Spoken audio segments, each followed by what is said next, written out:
आज का सत्संग माता जी ने बहुत सुंदर ढंग से शुरू किया। ये परा ज्ञान है, ये भौतिक नहीं है। ये क्षर अक्षर और निरक्षर का ज्ञान नहीं है।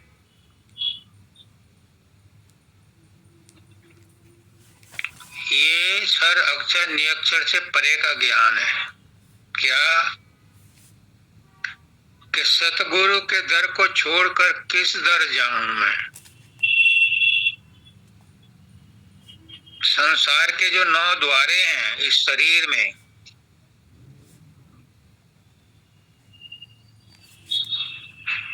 वो संसार में फंसाते हैं।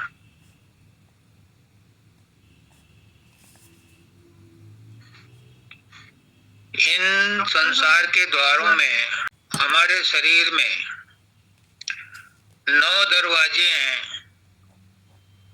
इनसे सूरत और मन संसार में बहते हैं, संसार की तरफ जाते हैं। तो माता जी का आज जो सत्संग है वो है कि सदगुरु दर को छोड़कर किस दर जाऊं मैं। और सदगुरु का दर कौन सा है? ये तो संसार के दरवाजे हैं। सतगुरु का दरवाजा है 10वां द्वार। जब सतगुरु के दरवाजे पर जाते हैं, अंदर घुसते हैं 10वें द्वार में, फिर जन्म मृत्यु नहीं है, फिर आवागमन नहीं है, फिर काल माया नहीं है। ये सब संसार के जो 9 दरवाजे यहीं तक सीमित हैं। तो ये परा ज्ञान है, ये मामूली सत्संग नहीं है। इस पर तो कई दिन तक सत्संग दिया जाए तो भी कम पड़ता है। 10वां द्वार लंघो तो सदगुरु खड़ा मिलता है। ये बाबा सामन सिंह जी भी कहते हैं और बाबा चरण सिंह जी भी कहते हैं कि 10वां द्वार लंघो तो सदगुरु मिलता है। और जब सदगुरु के दरबार में पहुंच जाओगे, दरवाजे पर पहुंच जाओगे, तो फिर संसार परेशान नहीं करेगा। माता जी ने कहा गुरु और परमात्मा एक ही है, भूल मत करना, दो मत समझना। स्वामी जी महाराज कहते हैं कि मालिक के चरणों से जो धार निकली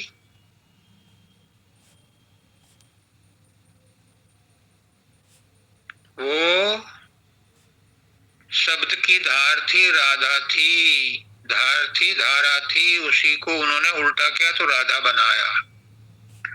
वही राधा सूरत है जो मालिक के चरणों से निकली धारा, उसमें सुरतें आई। तो मालिक क्या हुआ? मालिक हुआ शब्द का भंडार, सूरत का भंडार। अब स्वामी जी महाराज कहते हैं कि मालिक अपने आप तो आ नहीं सकता, सूरज अपने आप तो आ नहीं सकता पृथ्वी पर, नहीं तो पृथ्वी जल के राख हो जाएगी। इसलिए सूरज आता है किरणों के रूप में, और उनकी किरणों के आते ही सृष्टि में, इस संसार में सारी गतिविधियां शुरू हो जाती हैं। ऐसे ही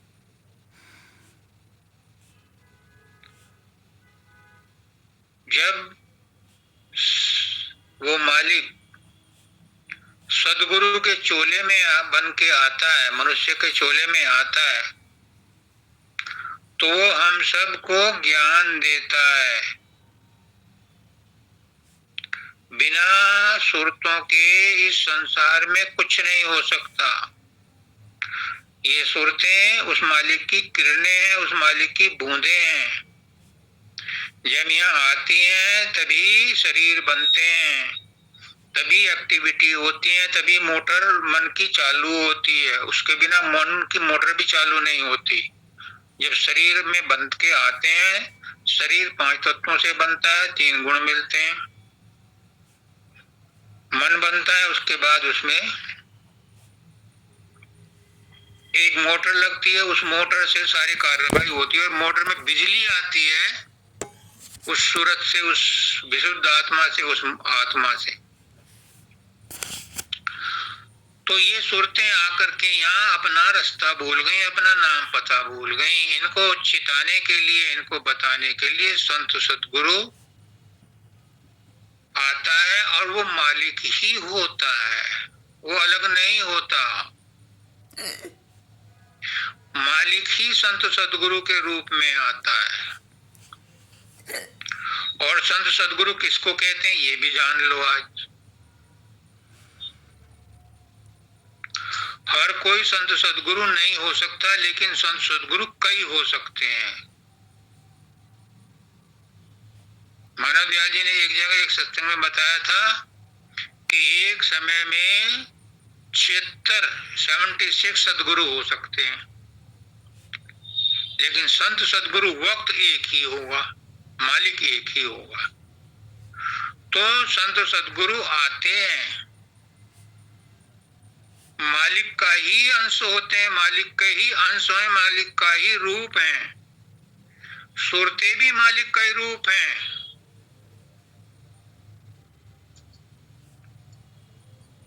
तो फिर सूरत में, संत सतगुरु में और मालिक में क्या अंतर है ये जान लो।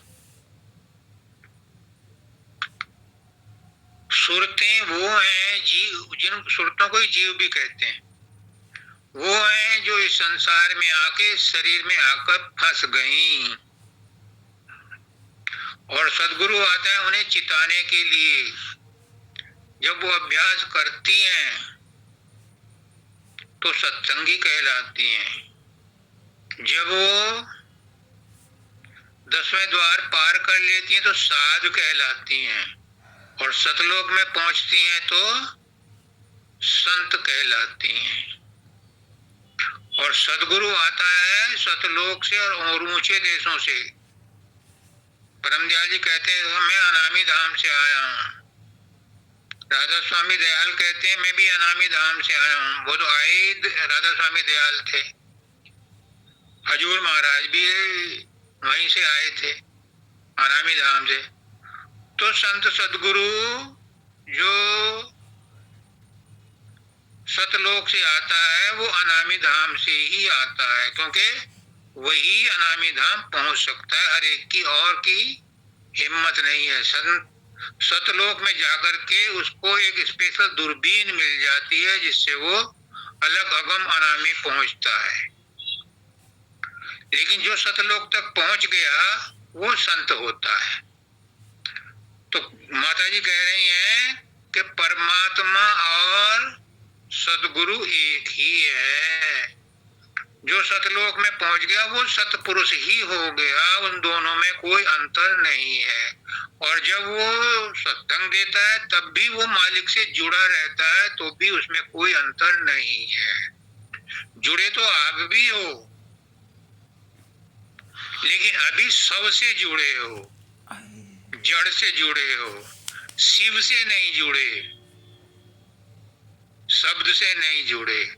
जब शब्द से जुड़ जाओगे और सदगुरु के मार्गदर्शन में तुम सतलोक पहुंच जाओगे तो तुम भी संत हो जाओगे। पुष्करनाथ जी कहते हैं संत सतलोक में पहुंचने के लिए संत बनना पड़ता है, बिना संत बने सतलोक में नहीं पहुंचा जाता।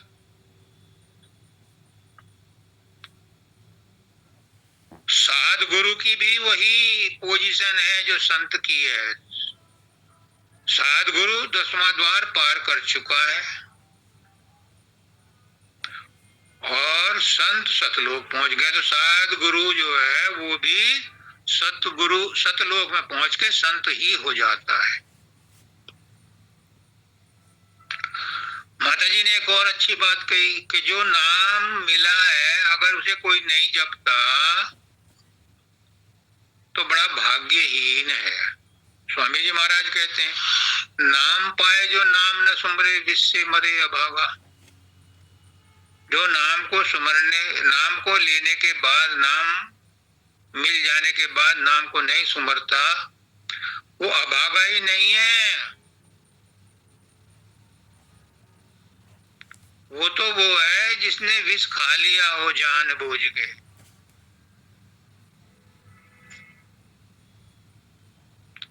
इसलिए सदगुरु जब किसी को नाम दान देता है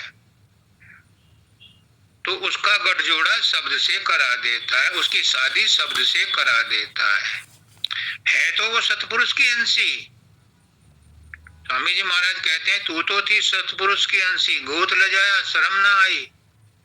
तो गुरु, सदगुरु उस जीवात्मा को, उस आत्मा को, उस सूरत को शब्द के साथ जोड़ देता है, और जो शब्द के साथ जुड़ने पर भी गुरु के मार्गदर्शन में अभ्यास नहीं करता, सूरत शब्द योग का अभ्यास नहीं करता, वो गुरु को भी नीचे खींचता है।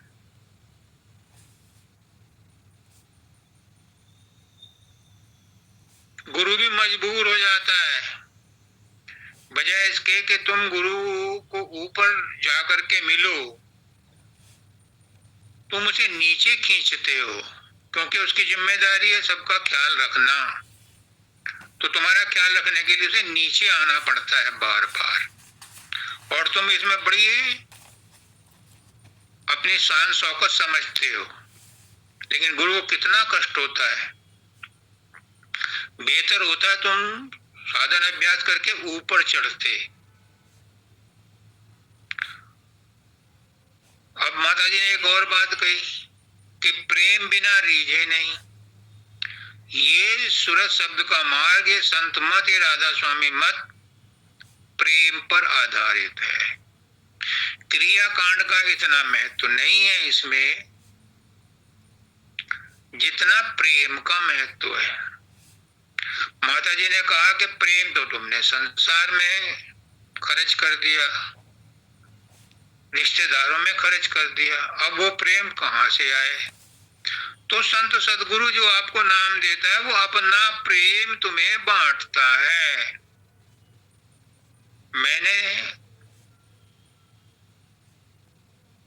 अनुभव किया है कि मानव दयाल जी मुझे कितना प्रेम करते थे, शब्दानंद जी मुझे कितना प्रेम करते थे, पुष्करनाथ जी मुझे कितना प्रेम करते थे, उसका वर्णन नहीं हो सकता। मैं ग्रंथ के ग्रंथ भी लिखूं, रोज उनके बारे में बताऊं तो भी उसका बयान नहीं हो सकता,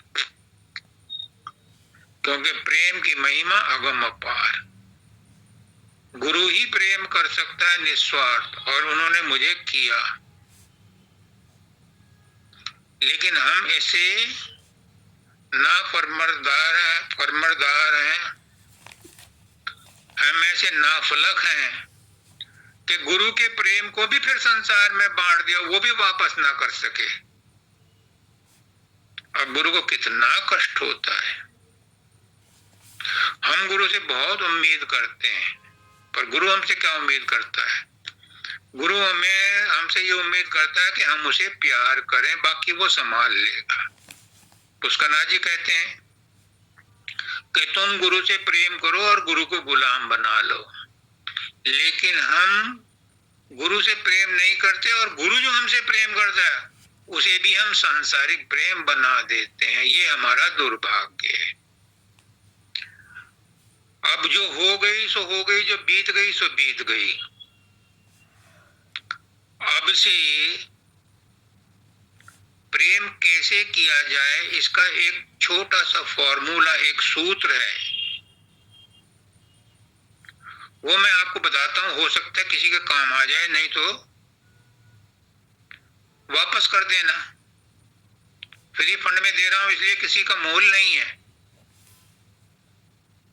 जो चीज मूल्य देकर के खरीदी जाती है, उसका मोल होता है। जो मैं सूत्र बता रहा हूं ये मुफ्त में दिया जा रहा है, इसलिए इसका कोई मोल नहीं है। शायद पसंद ना आए, वापस कर देना, पर मजबूरी है, गुरु का काम कर रहा हूं, गुरु जो कहलवा रहा है वो मेरे मुंह से निकल रहा है। अगर तुम गुरु को प्यार करना चाहते हो, प्रेम करना चाहते हो, तो चाहे दूर बैठे हो या पास में हो, अगर तुम गुरु से सच्चा प्रेम करना चाहते हो, चाहे दूर बैठे हो या पास हो,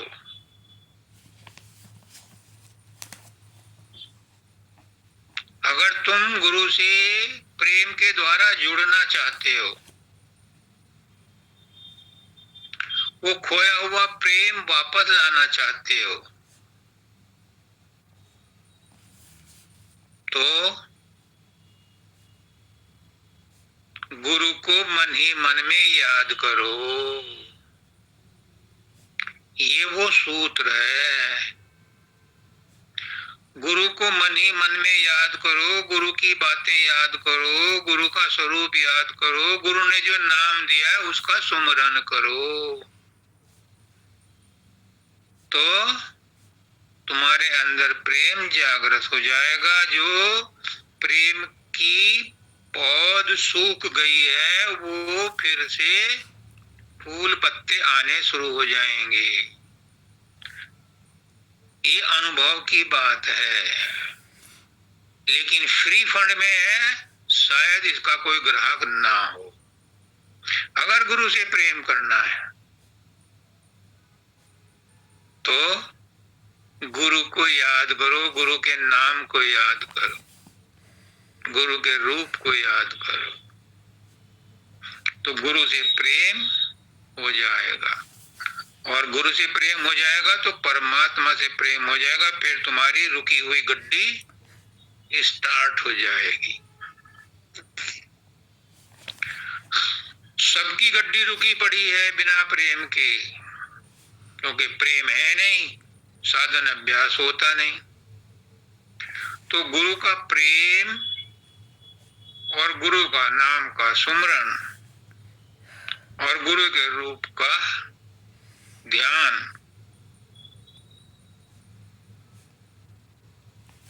तुम्हारे ब्रज किवाड़ को खोल सकता है, पर इसके लिए कीमत चुकानी पड़ती है। ये तो मैंने फ्री फंड में दिया ना, इसके लिए कीमत चुकानी पड़ती है। और वो कीमत क्या है कि जब गुरु को याद करो, गुरु के नाम को याद करो, गुरु के ध्यान रूप का ध्यान करो, तो रो करके करो। उस समय कोई दूसरा बीच में नहीं आना चाहिए।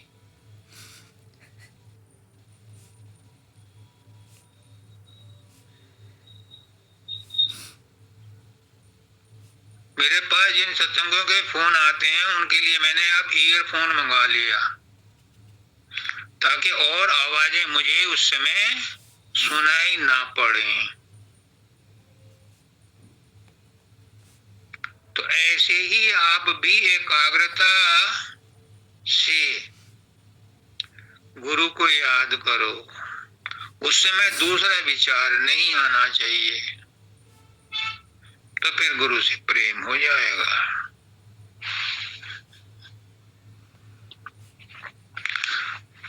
पर दिक्कत क्या है? दिक्कत ये है कि उम्र भर, और इसी उम्र में नहीं, जन्म जन्मांतरों से हमने जिस माया में, जिस प्रकृति में, जिस संसार में रहते हुए जो सीखा है, उसका प्रभाव हमारे मन पर, हमारे चित्त पर गहरा पड़ा हुआ है। वो हमें अपनी तरफ खींचता है, अट्रैक्ट करता है और हमारे ध्यान को भंग करता है। ये सबके साथ होता है, संतों के साथ भी होता है, ऋषि मुनियों के साथ भी होता है, सदगुरु के साथ भी होता है, संत सदगुरु वक्त के साथ भी होता है। वो कहते हो या नहीं कहते हो, पर बाबा फकीर कहते हैं, इसलिए मुझे भी हौसला हो रहा है कहने का कि सबके साथ घटना घटती है। भले ही कोई ना बताए, लेकिन बाबा फकीर डंके की चोट पर बताते हैं।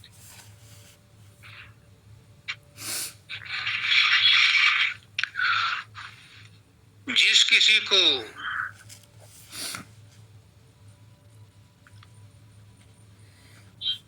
गुरु पर विश्वास हो जाए, अभी बताया था कि सतगुरु और परमात्मा एक है। सतगुरु और उसकी मौज एक है, मालिक और उसकी मौज एक है। सदगुरु सर्वे सर्वा है। जब सदगुरु को हमने अपना मालिक मान लिया तो दूसरा सदगुरु कहाँ, दूसरा मालिक कहाँ से आ गया, दूसरी मौज कहाँ से आ गई। जो भी मौज है अब वो सदगुरु की मौज है। नाम कहने को कह दो मालिक की मौज, लेकिन है वो मालिक सदगुरु। जब सदगुरु ही सर्वे सर्वा है तो दूसरे किसकी मूर्ति ध्याऊं, किसका घंटा बजाऊं। मेरे मन में तो 82 से आज तो कोई दूसरा देवी देवता आया ही नहीं। मैं सही बता रहा हूं ईमानदारी से, कोई देवी देवता मेरे मन में नहीं आया एक सिवाय सदगुरु के। पर मेरे कर्म कुछ ऐसे थे कि जिनकी वजह से एक निष्ठ होते हुए भी समय लगा, क्योंकि हर एक का समय अलग अलग होता है, सबका एक जैसा नहीं होता। मौज की रचना न्यारी साधो, मौज की रचना न्यारी। ये मालिक की मौज है कि किसी की कैसी रचना हो रही है, किसी की कैसी हो रही है। मेरी रचना अलग है, आपकी रचना अलग है।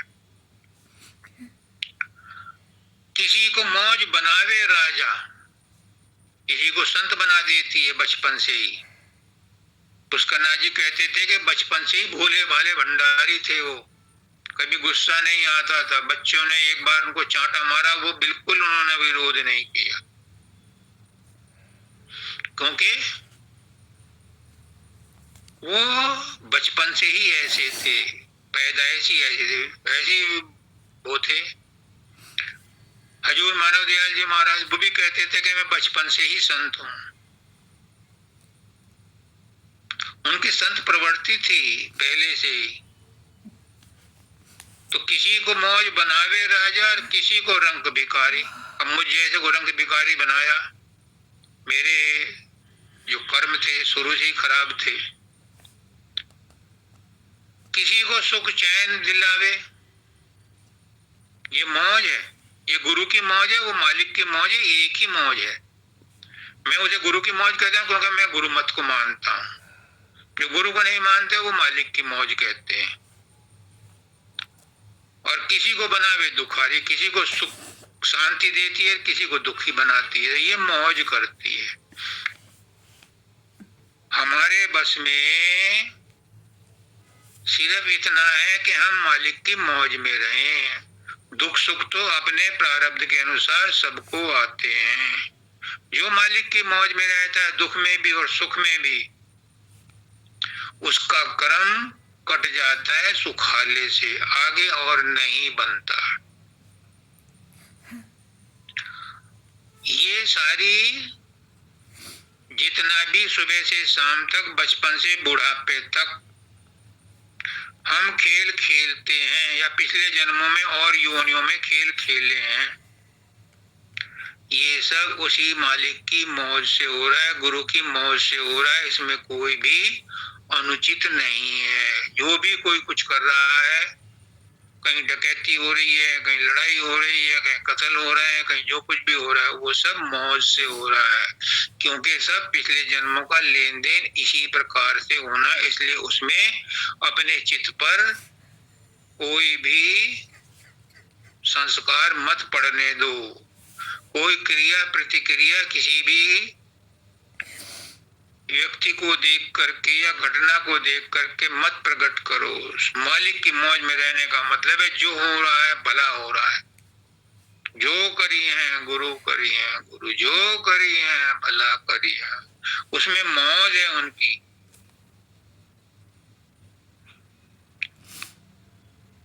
उस मौज को निरख करके हमें क्या मिलता है, उस मौज में रह करके हमें क्या मिलता है। बाबा फकीर कहते हैं कि मैंने 50-60 साल तक संत मत में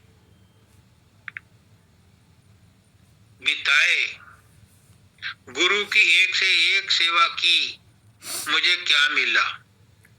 वो खुद कहते हैं कि हजूर महाराज कहते हैं नंबर 2 के गुरु, गुरु ने मुझे शांति बख्शी, तो परम दयाल जी कहते हैं मुझे शांति मिली। और महाराज पुष्करनाथ जी क्या कहते हैं, जिसको मन की शांति मिल गई उसे परमात्मा मिल गया, परमात्मा का साक्षात्कार हो गया। तो मौज निरख करके हमें शांति मिली, और ये शांति किसने दिलवाई, संत सदगुरु वक्त ने, जो आपको सत्संग दे दे करके आपको चिताता है कि जो हो रहा है उसे हो जाने दो, उस पर क्रिया प्रतिक्रिया मत करो, क्योंकि मालिक की मौज से हो रही है। अब और देखो, सदगुरु के बारे में माता जी ने आज कहा, तो मुझे भी कहने का लिए, मेरा गुरु भी कुछ अंदर से बैठा हुआ प्रेरणा दे रहा है।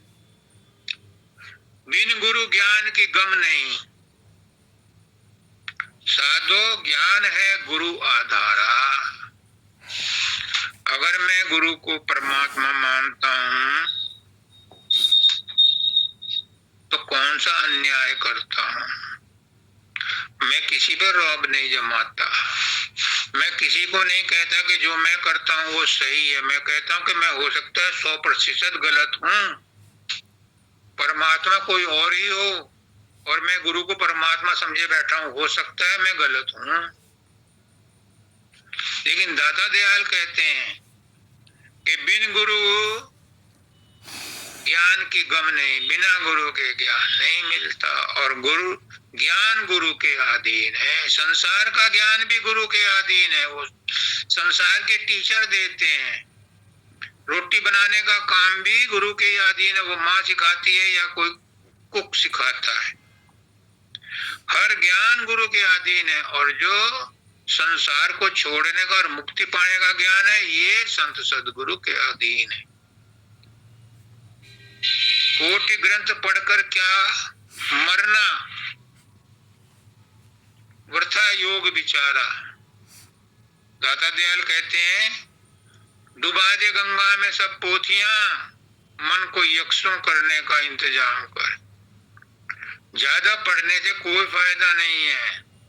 मैंने बहुत पढ़ लिया, पागल हो गया।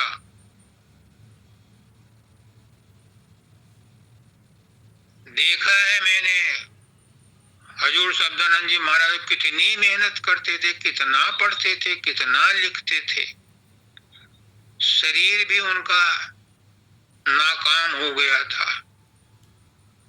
कुछ चाहत नहीं आता ज्यादा पढ़ने लिखने से। छोटी सी बात है, मोटी सी बात है, गुरु की आज्ञा में रहो और भव सागर पार कर जाओ। जिनको कठिन प्रयास करने हैं करो, लेकिन ये समझ के करो, खूब पढ़ो लिखो कोई बात नहीं, समय बिताने के लिए कुछ तो करना ही है, पर ये समझ के करो कि सब गुरु को अर्पण है, अपना कुछ नहीं है। मैं हर बार कहता हूं भाई, मेरा अपना मुझ में कुछ नहीं है, मैं जीरो हूं, मैं एक खाली रेडियो का बॉक्स हूं। मेरा गुरु मेरे अंदर बोलता है, वही बात करता है। जब उसको तरस आता है, उसको दया आती है, उसको आती है तो इस मुख से जाने क्या क्या कहलवा देता है। तो कहने वाला करने वाला वो है। मैं तो एक माध्यम बनाया है और वो किसी को भी माध्यम बना सकता है, तिनके को भी माध्यम बना सकता है। इसमें राजेश की कोई बड़ाई नहीं। कबीरदास जी कहते हैं,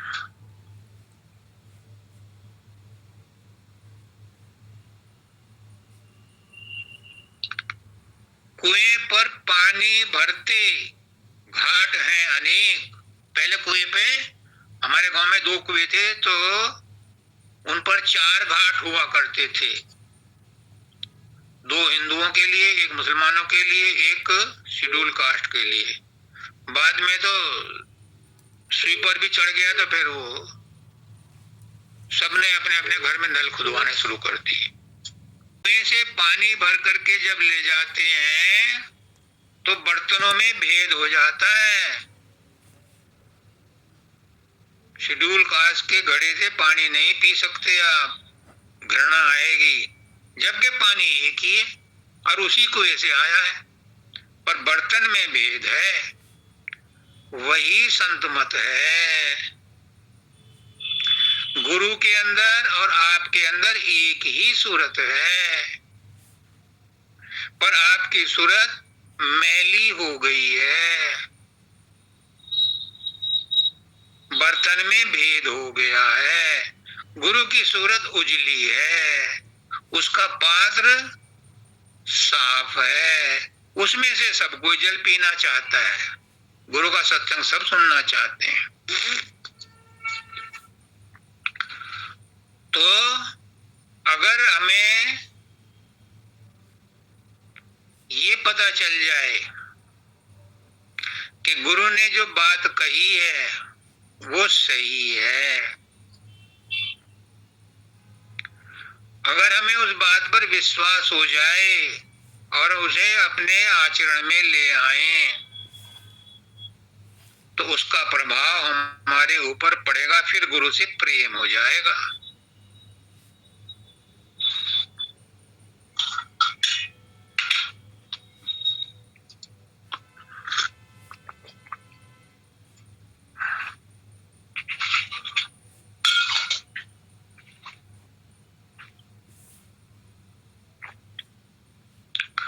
इसलिए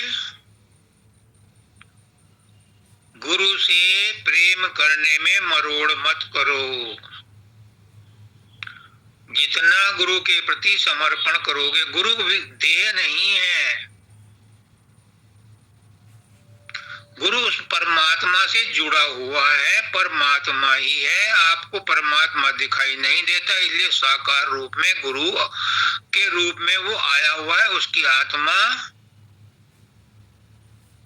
शुद्ध है, विशुद्ध है, प्रज्वलित है और मालिक से जुड़ी हुई है। उसका करंट सारे रेडियो स्टेशन से जुड़ा हुआ है और सबका समाचार लेकर के वो आपको प्रसारित करता है।